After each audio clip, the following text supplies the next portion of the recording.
They are the largest moving objects ever built. Their fleet carries over 100 million tons of oil in a single day. Targets in wars and targeted by environmentalists, they are an essential lifeline to industrialized nations around the globe. Now, oil tankers on Modern Marvels.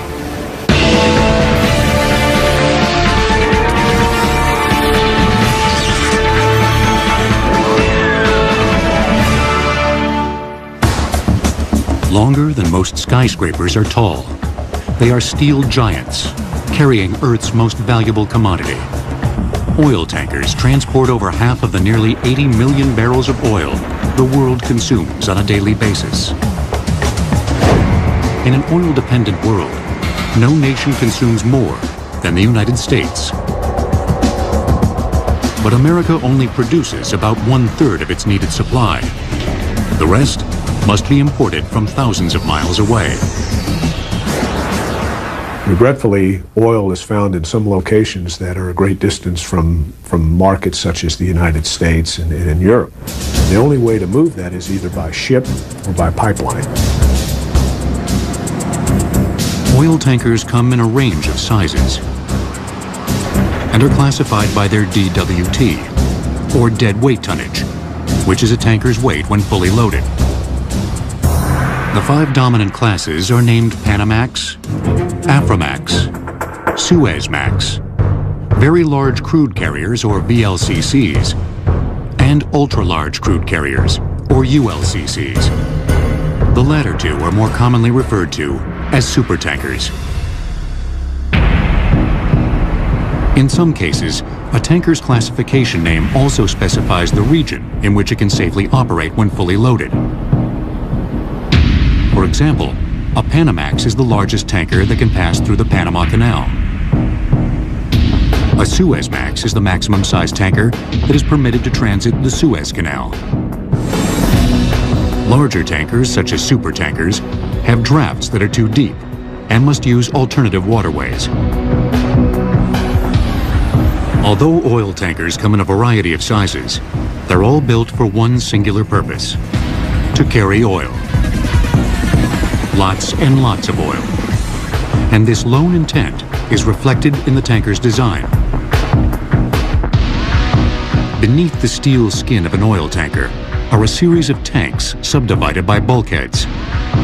In a large-size tanker, tanks are generally divided into 3 compartments that extend the width of the hull,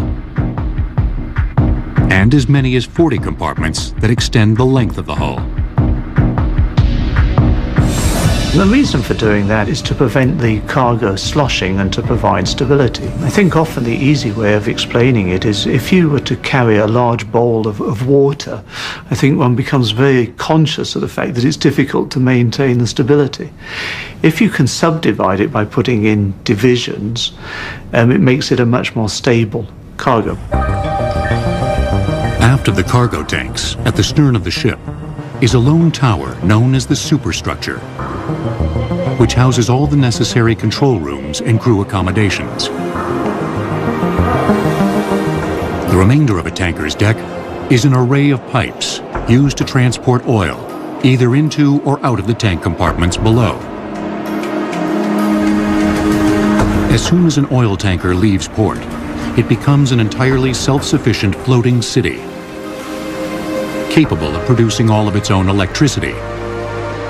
They have huge generating units and generating electricity to not only keep the cargo contained and heated, but also to heat the ship and to run the equipment. They're very large power plants moving across the ocean.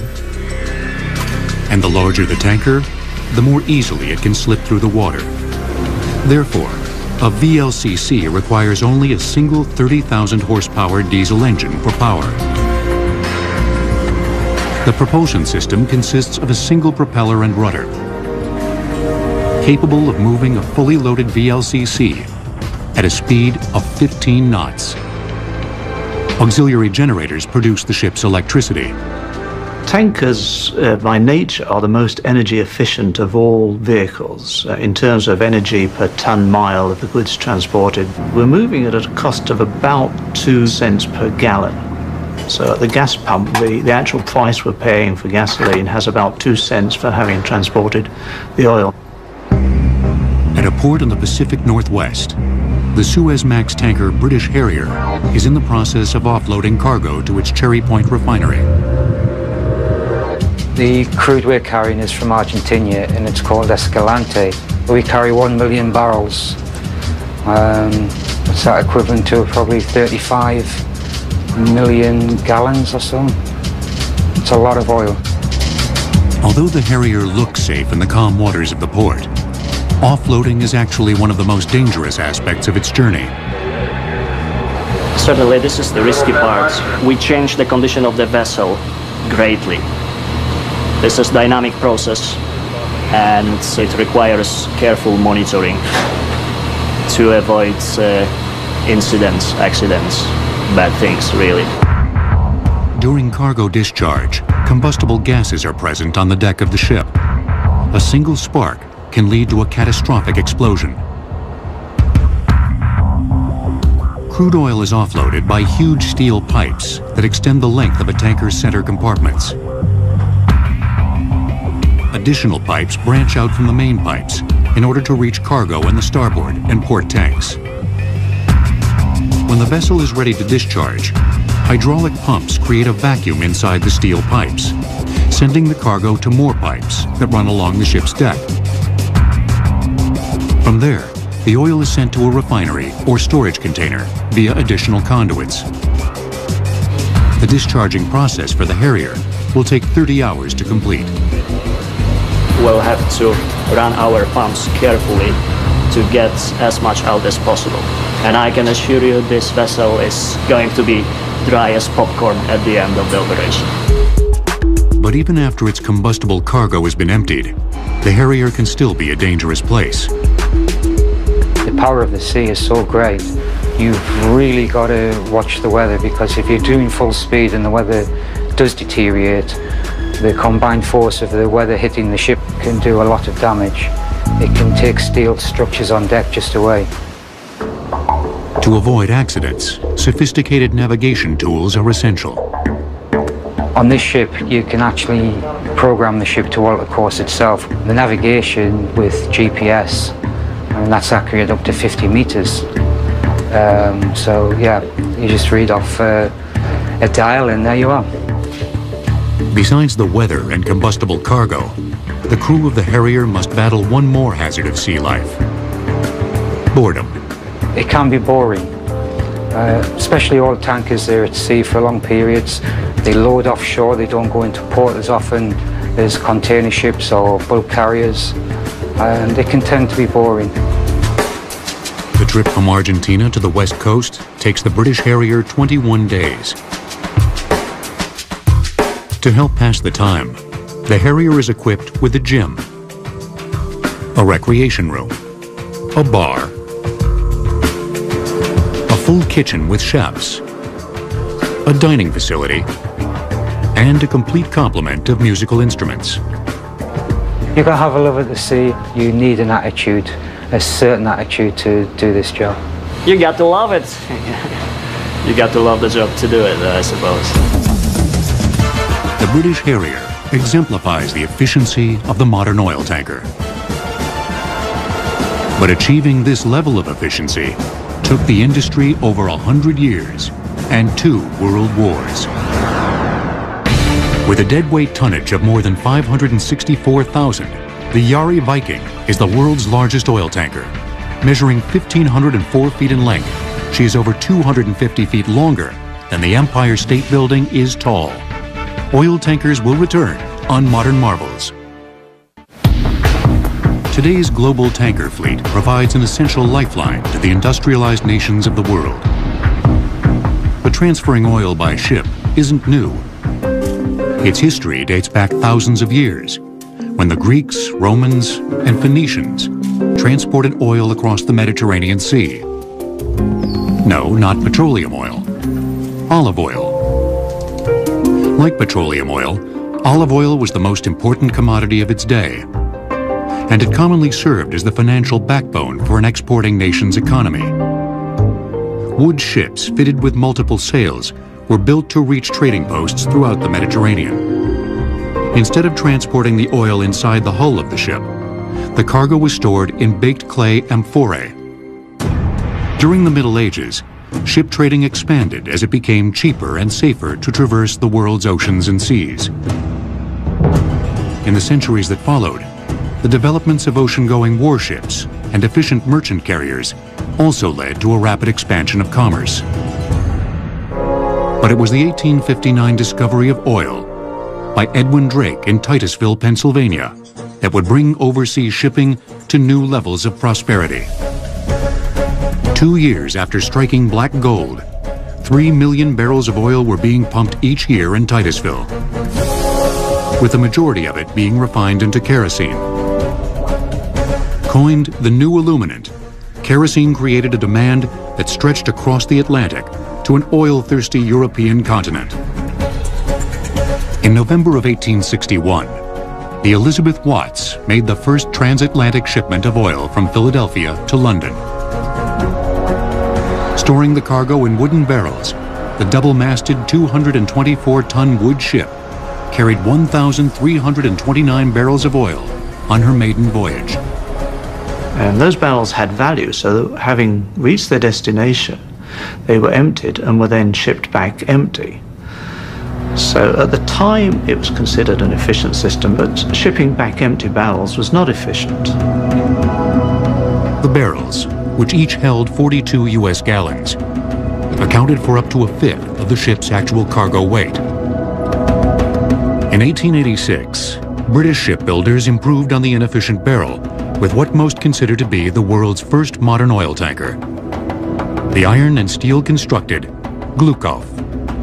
That ship utilized the hull of the vessel as the containment system. It was able to carry a larger cargo, steam-powered, wasn't so dependent on the weather, and it meant that one could actually organize the transportation on a more regular basis. The Glukov could travel at a rate of 9 knots, holding 3,020 tons of oil in 8 storage tanks that were subdivided by a series of vertical and horizontal bulkheads. Oil was pumped into the cargo tanks from shore and was protected from leakage by boiler-riveted steel plating that also formed the outer wall of the tanks. To further maximize the amount of oil that she could carry, the ship's cumbersome engine was moved from middle to far aft. The bridge tower and officers' quarters were relocated to the middle, and the smokestack and crew's quarters placed at the stern. The bow of the ship was home to a raised forecastle that protected her against rough seas and provided storage for supplies. The Glukov's distinct 3-island structure became the standard for tanker design for more than 60 years.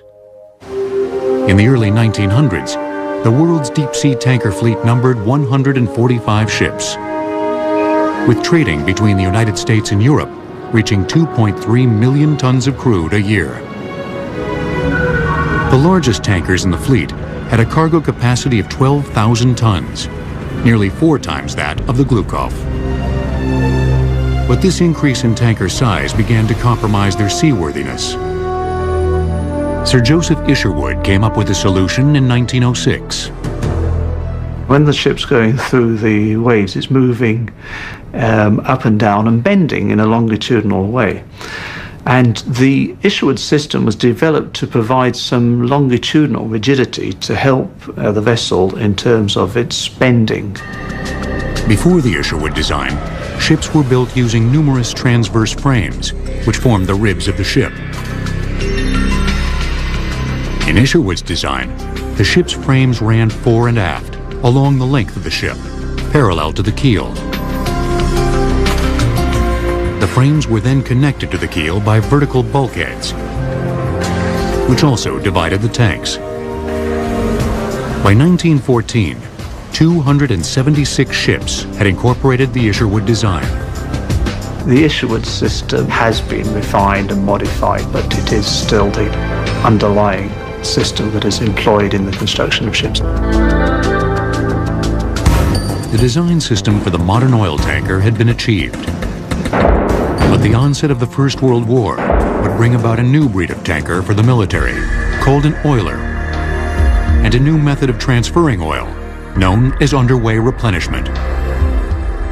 The tanker is a ship that's able to carry petroleum or water or some other liquid substance from point A to point B. An oiler can do that, but it also can do what the Navy calls underway replenishment, whereby it can refuel other ships while sailing across the ocean. In World War I, the strategy of the German Navy focused on Britain's dependence on oil imports to fuel its war campaign.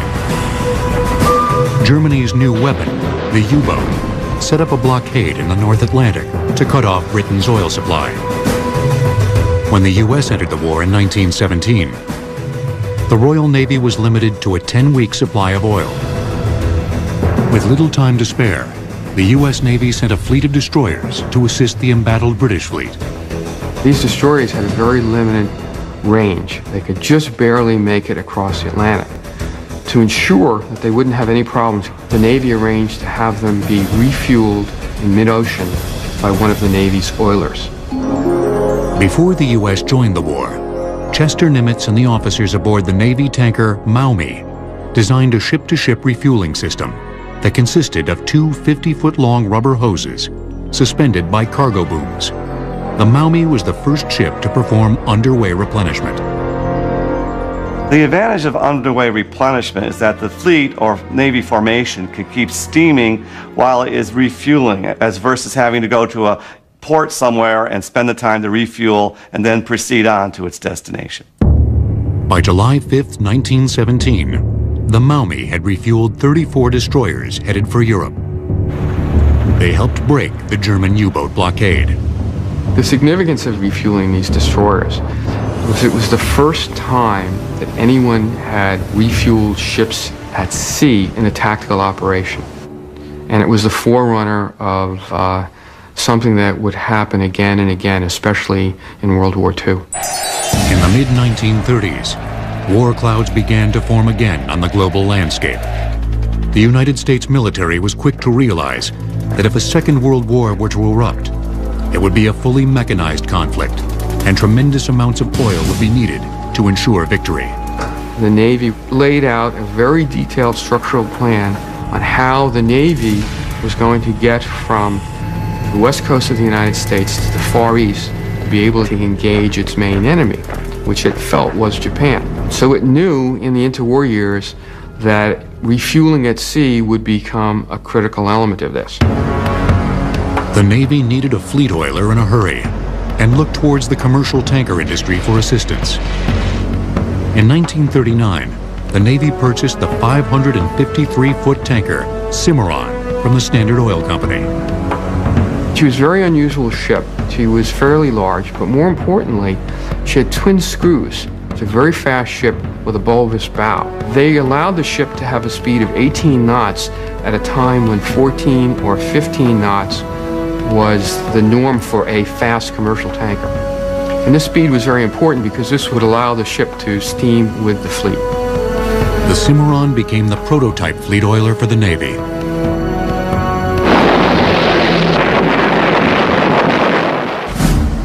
When the U.S. entered the war after the bombing of Pearl Harbor, the Cimarron class quickly distinguished itself in the battle for the Pacific.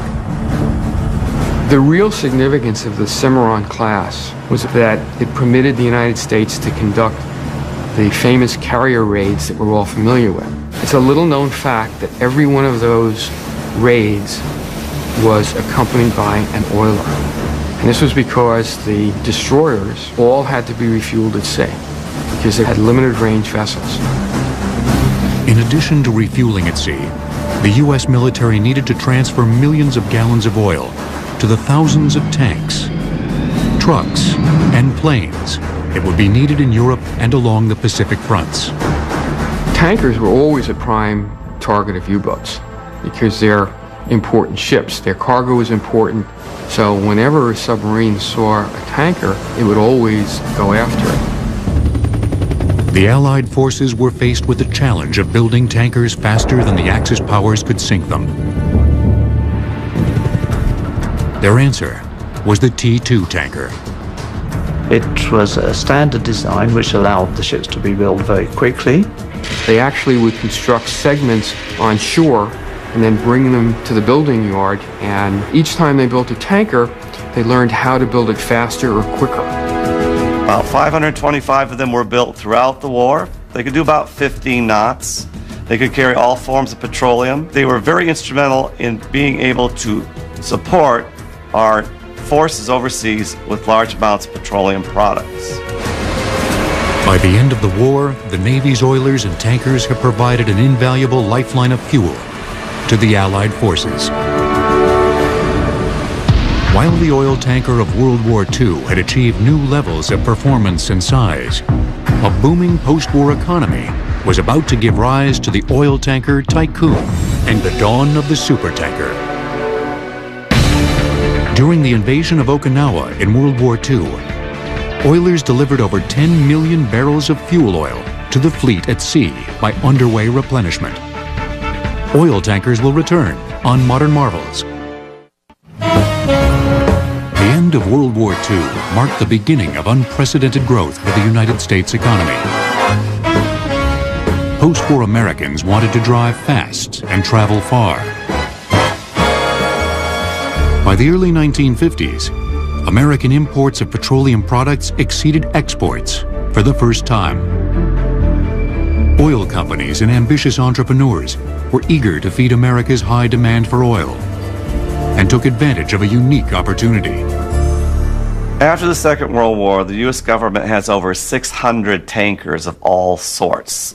The American oil companies put pressure upon the U.S. government to sell off these surplus T2 tankers. So for about 4 years, the United States sells over 400 of these 600 tankers to American and foreign oil companies.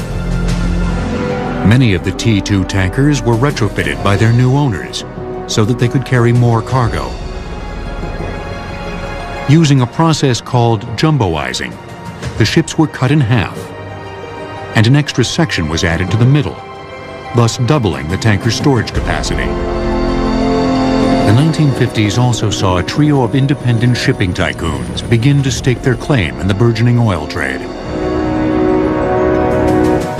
Greek shipping magnates Aristotle Onassis and Stavros Niarchos joined American Daniel Ludwig in an unofficial competition over who could lay claim to the title of owner of the world's largest tanker.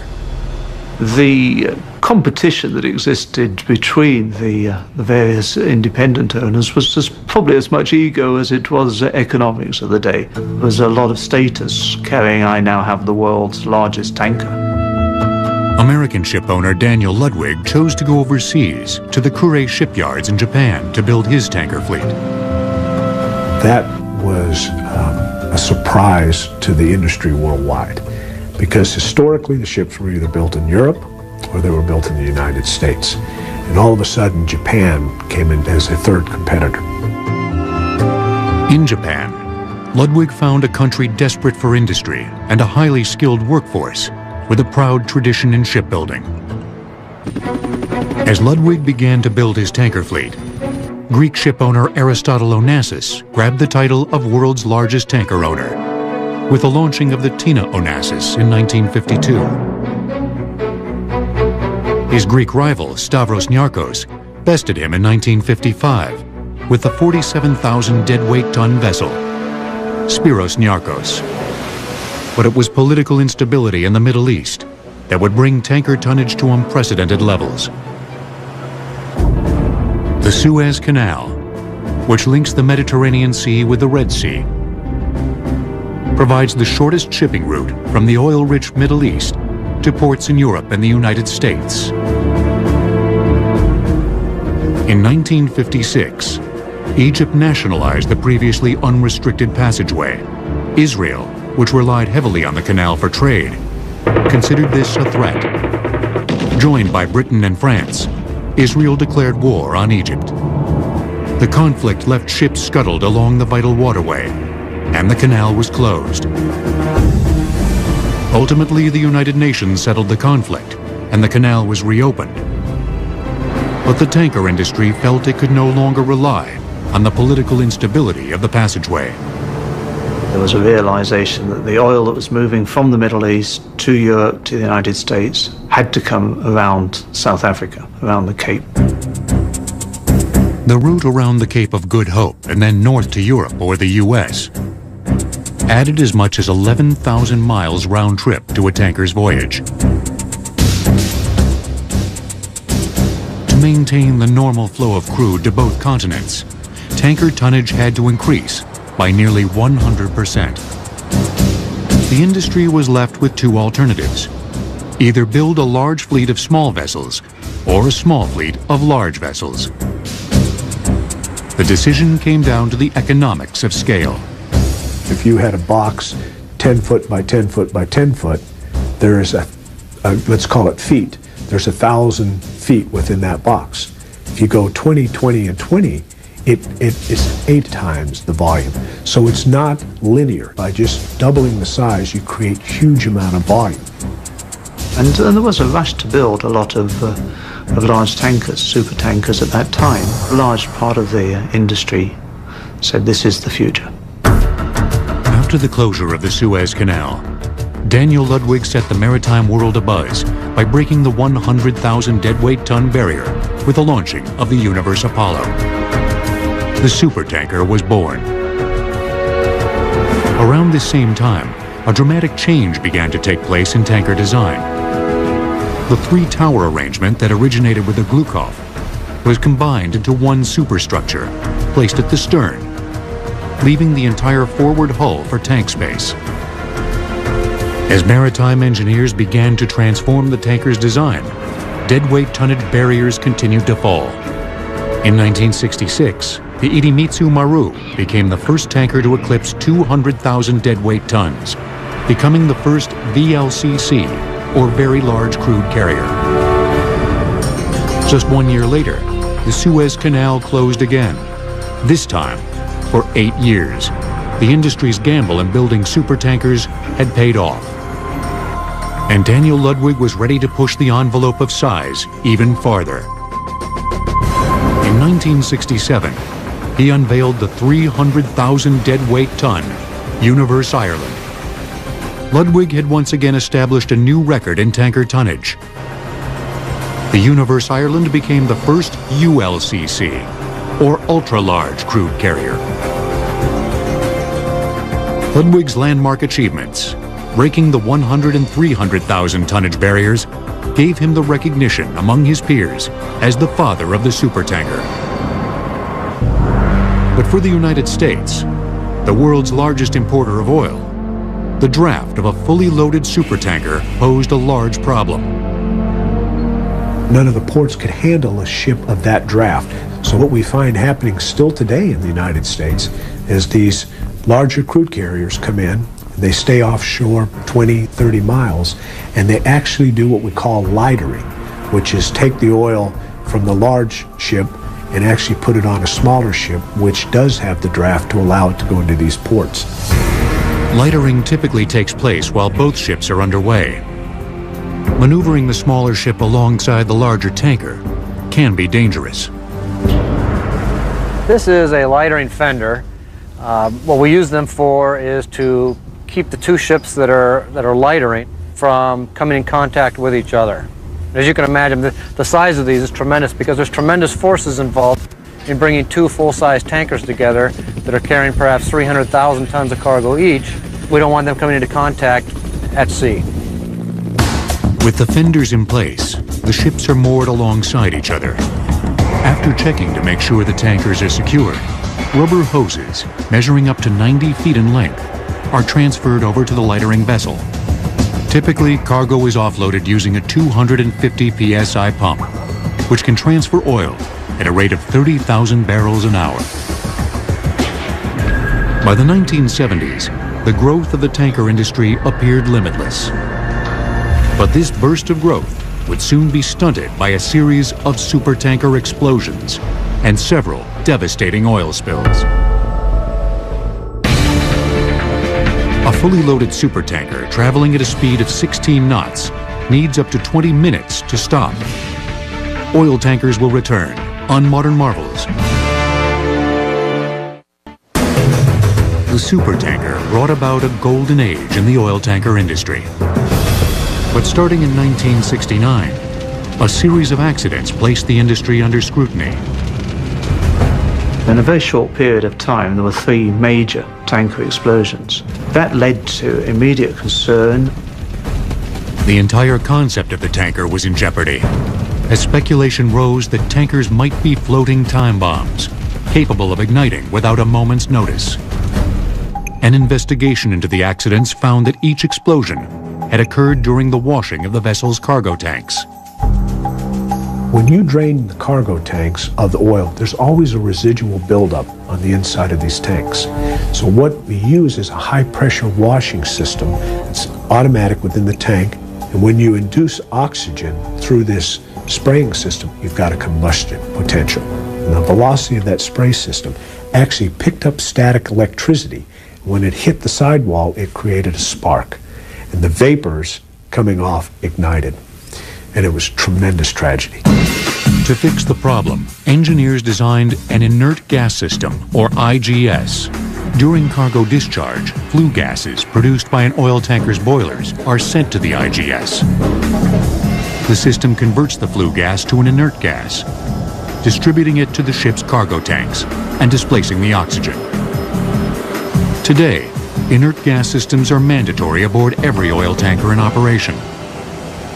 After the supertanker explosions of 1969, the industry would soon endure another crisis. By the mid-1970s, world demand for oil products began to taper off. The industry, which had greatly increased its tanker fleet due to the closures of the Suez Canal, was suddenly left with a surplus of ships. A lot of the ships that were built in the late 70s in particular went straight to layup. Several of those ships were never used, and in fact within a handful of years many of those ships were sent for demolition, for recycling, without ever having carried a cargo. By the late 80s, the demand for oil products was again on the rise. New tankers were being built, and the industry showed signs of a full recovery. But its momentum would be short-lived, as an environmental disaster was about to change the industry forever. Since the dawn of the supertanker, hundreds of millions of gallons of oil have been spilled in oceans throughout the world. But no oil tanker spill has had a greater impact on the industry than the grounding of the Exxon Valdez in 1989. On March 24th, the single-hull Valdez hit a reef, fracturing its hull. The result was the leakage of approximately 11 million gallons of its cargo into a pristine environment. The Exxon Valdez severely damaged the local environment around Prince William Sound in Alaska.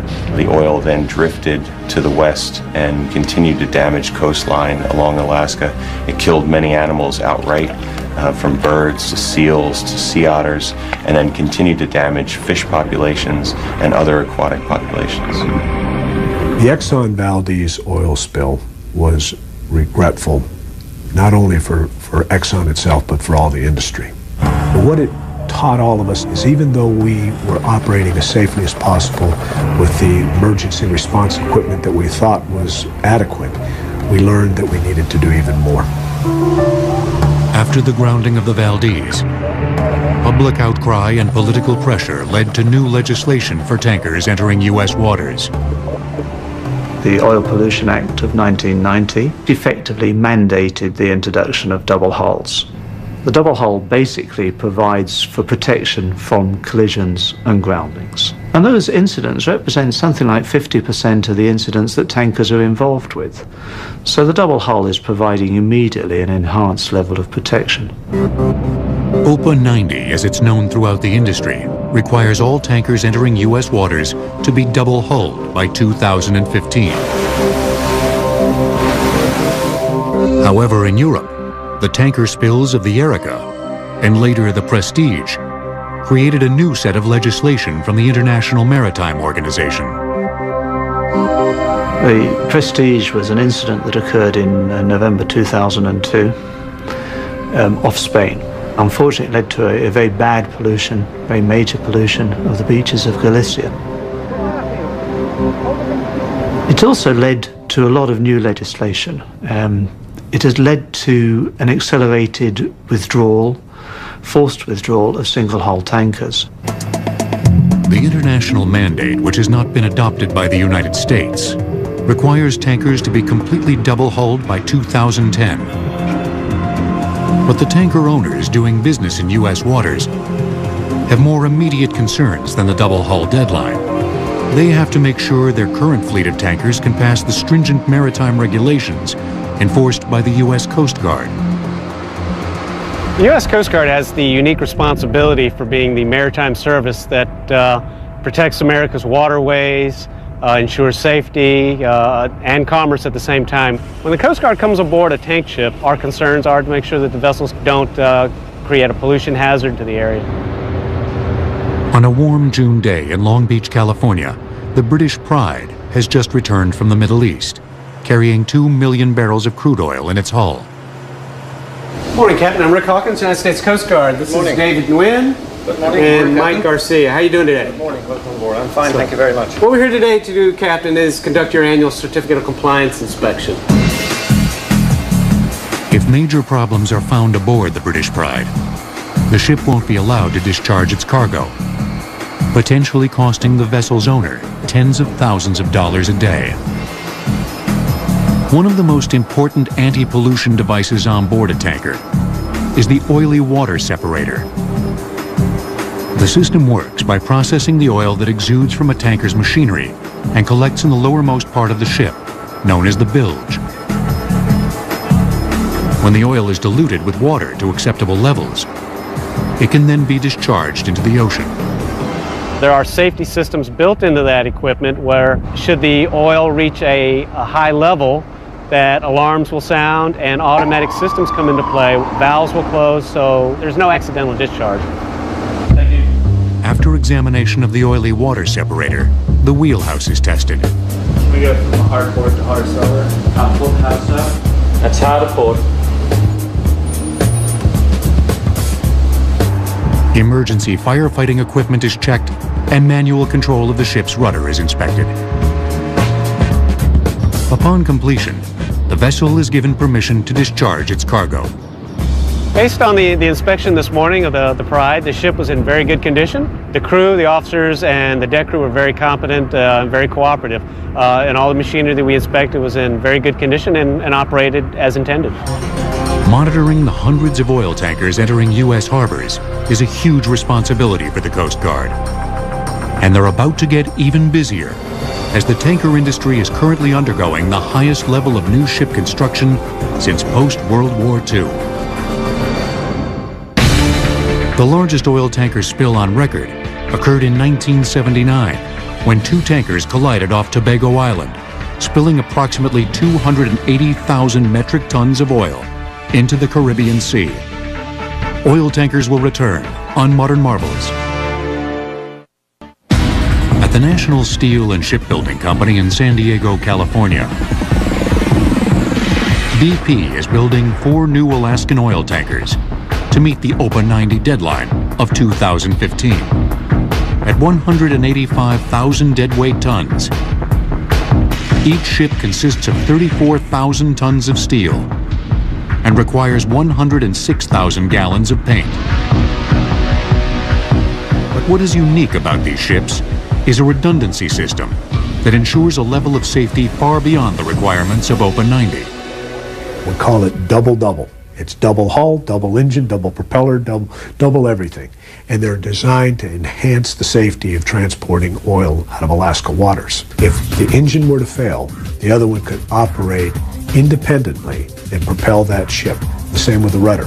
If you were to lock your rudder in and you couldn't move that rudder, you could actually shut down that engine and operate off of a separate propulsion system.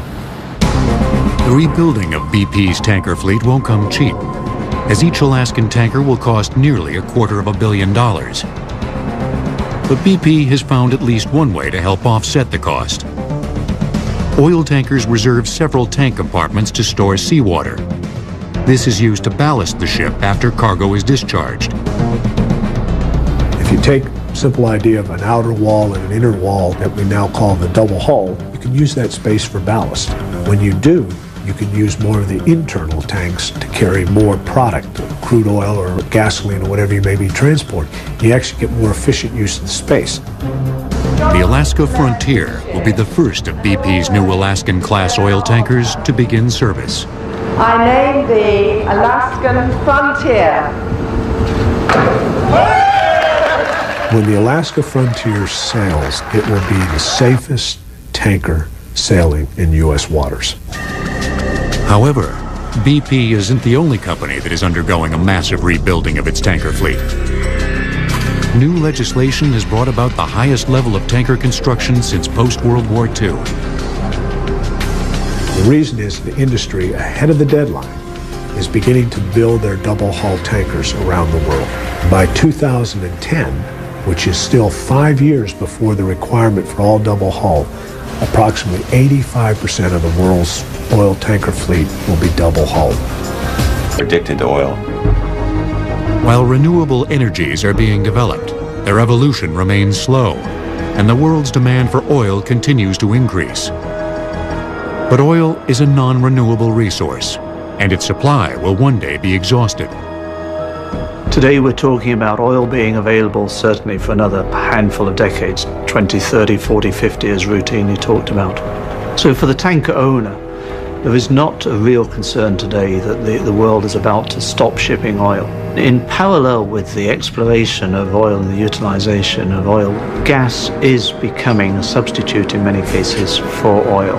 It is the growth industry in terms of an energy source. It's cleaner, it burns more efficiently, and has a huge role to play in reducing greenhouse gases and emissions around the world.